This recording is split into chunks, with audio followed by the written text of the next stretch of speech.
new center for producing goods, which became the factory. People went out of the home to work to raise enough money to put bread on the table, literally put bread on the table.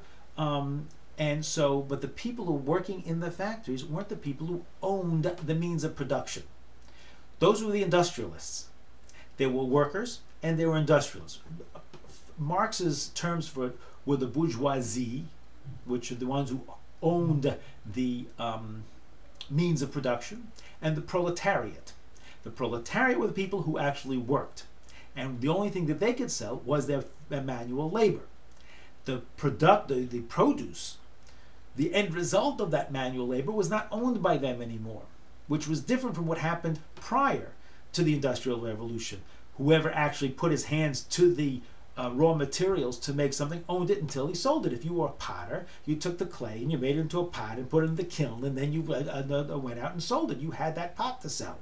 At this point, if you were going to work in a pot in a ceramics factory, you might be just putting the pots into the kiln, but you might not have actually sat down and made the pot, or painted it, or enameled it, or took it, or even took it out of the kiln. It was somebody else who owned the factory, who owned the production, the manufactured goods, and the people who were working it only got a portion of that manufactured goods. So it became two different classes of people. Two classes of people: the people who owned the means of production, and the people who were selling the means of production. And this was going to produce a conflict, because the pursuit of profit, which fed the explosion of technical innovation,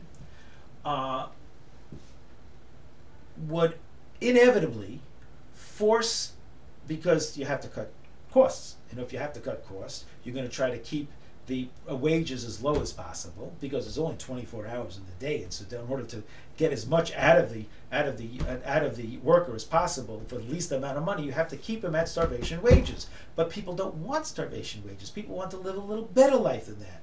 So sooner or later, this it was going to, because the people who own the means, the bourgeoisie, the owners of the businesses, whatever they were not going to care about their workers, and sooner or later the workers were going to clash, and they were going to take over and own the means of production and produce a more equitable state. So that was his the main idea in Marxist thinking, was that there are class conflict, and that class conflict is what moves society. Everything can be analyzed in the means of class conflict. Now, now why? Not only is it influential, if you think about it, in that there was communist countries, there still are communist countries, socialist countries, which are not quite the same as the Marxist communist ideas, but even that idea of class conflict is alive today in the United States of America, although it doesn't seem to quite work that way, because if you have a job, you're probably not starving. You might be, but you might be starvation wages even.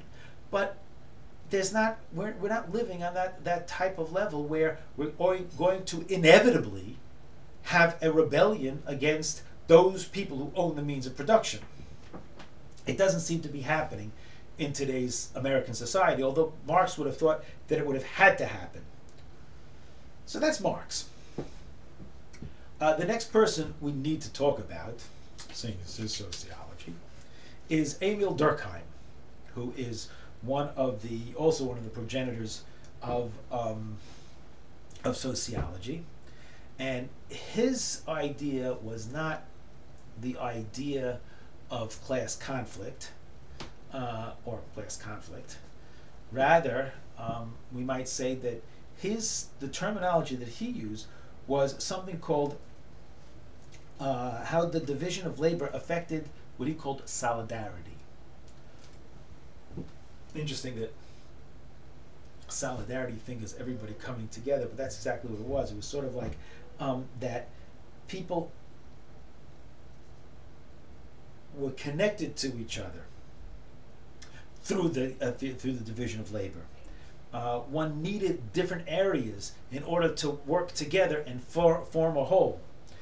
This eventually became known as functionalism, which we're going to talk about in a little bit, the functionalist perspective, which is a much more important term than the solidarity. But he was actually famous. Durkheim was famous really for his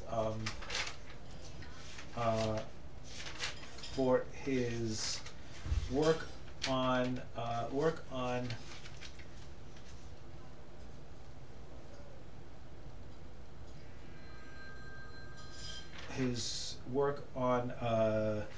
suicide. So